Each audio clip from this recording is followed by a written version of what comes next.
right, everyone. Phil here with AmericanKiteboarding.com. This is Chris, as you know and love. Everybody knows and loves the beard. Chris.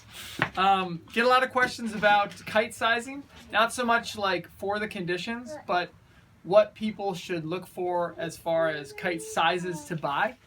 Nowadays, they make every size from 4 to 17 with no breaks. It used to be like even size or odd size. Now it's every size. So it's kind of hard to determine if I need an 11 or a 12 or a 9 or a 10 or whatever. We're going to help you with some of the stuff we use for our students and local riders here to get them outfitted with a quiver.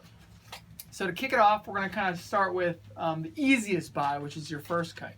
So some of the advice we give to students, new riders who approach us. Yeah, so basically when I get a new student, we take them out, we get them going.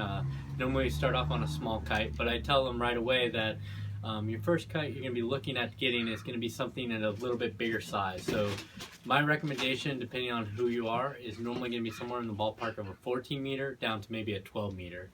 What that's going to do for you is going to get you out there safely with a kite that's more docile, and also it's going to get you out more days too, because normally most places your windiest days are going to be somewhere between 15 to 20, and those kites suit that wind range pretty well as long as you're like in that weight range. So maybe a little bit bigger if you're a little heavier, or a little bit smaller if you're a little bit lighter, but for most people 12 to 14 is my normal go-to first kites. Yeah, that's good. And that's kind of our local area kite is 12 to 14. I agree. 12 to 14 range is perfect, easy kite to use. You're going to be out in lighter winds, which is just easier. It's usually smoother. Don't have to deal with as much weather with that kite sizing. So where it gets really hard is when you go to buy your second kite or your third kite or your fourth kite. I'd say, and I think Chris would agree, like a weekend rider needs 2 to 3 kites. And we're talking somebody who this is their sport. If it's windy, they go out every weekend and ride. You're going to need at least 2 kites, maybe 3, depending on the location. Yeah. So here we have a windy season and a light season. All our guys need basically 3 kites. 3 kites is our normal. Yeah, because you kind of need 2 for the windy season or 2 for the summer season, just depending on what kind of rider you are. Now, an avid kiter who's maybe kiting during the week and the weekends, takes kite trips, the whole thing. I think 3 to 4 for sure, 3 to 4 different sizes. So there's a bunch of different variables here. You have the straight up kite size, the model of the kite, the brand. You have line lengths.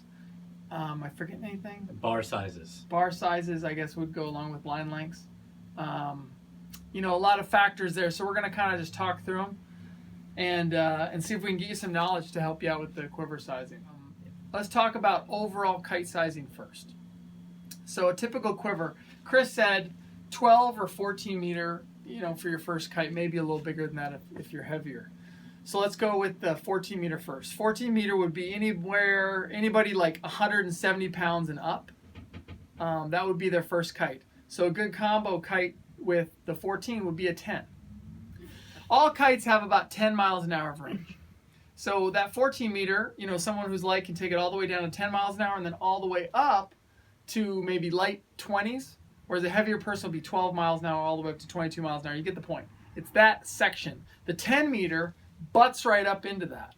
So a 10 meter kite in the same model and make is going to start kind of where that 14 meter ends and then go up to light 30s. Yeah.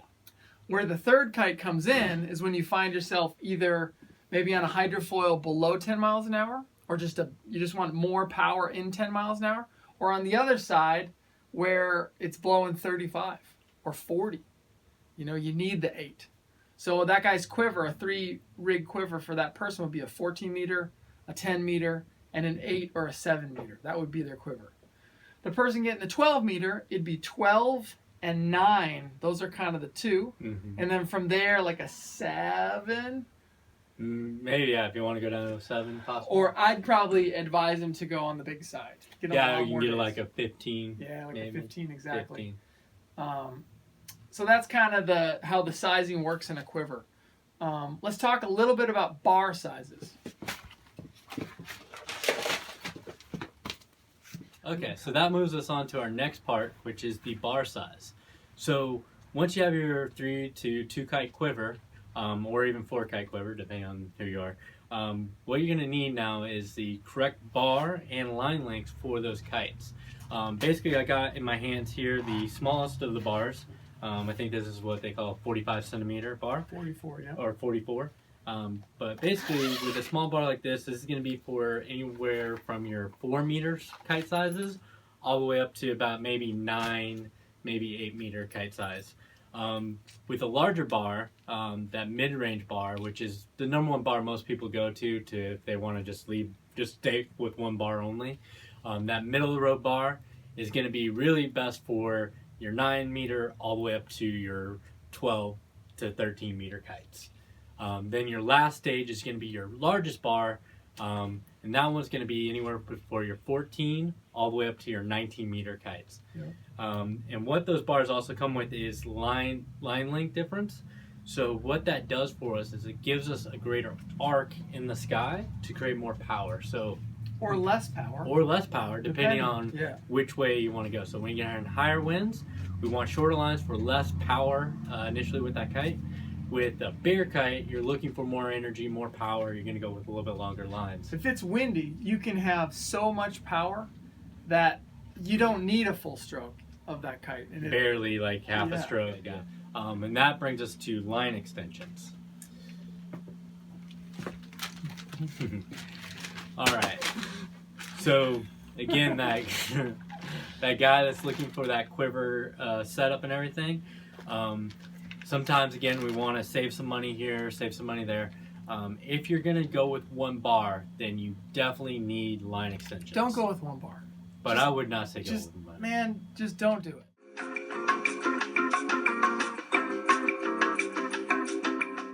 Long story short, get more than one bar if you're gonna have more than one kite, because there'll be less wear and tear on the bar, and they'll be actually worth something when you go to sell your kites. This is your entire safety system right here. Right? Do you really want this thing going bad first? I'd rather rip a kite in half and be able to release down to one line than the opposite, have my kite bar break and just getting throttled to this uncontrollable thing I'm still hooked to, right? So something to think about. Line extensions. Sorry. Yes. So line extensions. Woo! So what this is going to do for you is that, again, when your bar that you have doesn't exactly have the stroke you're looking for or getting the energy from the kite you're looking for, you can go with line extensions. Two major places these are really worth putting on for sure is those lighter wind days. So I mean, again, you might be surprised, but a lot of people be sitting on the beach. We put on our 5 to 10 meter line extensions, and I'm out there teaching a lesson. So no problem. It keeps the kite going, it keeps the lesson going. So again, it's one of those things where it's like these things, I mean, they're not that much money. It's a no-brainer. Put some line extensions on when you need them. The other thing that's good too with line extensions is that when you're getting into hydrofoiling, one of the biggest issues is like kite control and keeping the kite where you want it. With a little bit longer lines, you can keep the kite higher, easier. So another important aspect of building a kite quiver is maintaining similar kites in the quiver, specifically models. So you kind of want to have all the same kite model. Yeah, I'm a big component for saying, hey, if you're going to get multiple sizes, when you get multiple sizes, get them all in the same model. That's going to help you. The crossover is so much better. You go from your 12, like, oh man, I can do a dark slide with my 12. You go to your 9 from your 12, and like it's death loops or whatever, it's just so much different. Anyway, if you're not using the same model, it's completely different. Yeah. One of the things we run into all the time is we're using so many different brand and model kites, hydrofoils, boards. All the stuff. I mean, I'm a mess. I need at least an hour just to get dialed in whatever the heck I'm riding that day. And a lot of times, our customers and clients have a total advantage because they go out and ride the XR5 in every size, every session, in all conditions. And it's like you can just dial it in. So muscle memory, basically. Exactly. So let's say you're switching kite models. Maybe you want to go from a Rally to an XR5, or maybe you want to go from the Evo to Rebels or whatever. Maybe try one. If you like it, start filling out that quiver. Yeah. So have somebody like us sell your kites, or extinguish your kites in the fireplace, or however you want to dispose of them. and then start building that quiver up in the missing sizes. Long story short, we can definitely help. You can talk to Chris or myself.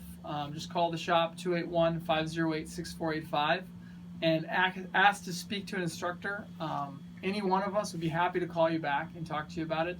Or you can chat with Rob. He's very knowledgeable about kite sizing. This is something that, you know, if you kind of look at from an analytical standpoint, you can really fix a lot of your problems. Yes. Quiver wise, yeah. You can get more days on the water and have more fun during those times riding. Yeah, I agree. Anything, Chris? I think that wraps it up. That wraps it up. We'll see you guys on the water. Thanks for watching, and have a good day. One for me and one for Chris. Yeah, you get one too. Yay! So cute. Yeah, that was good. That was good. Ow. No. Okay. Go ahead.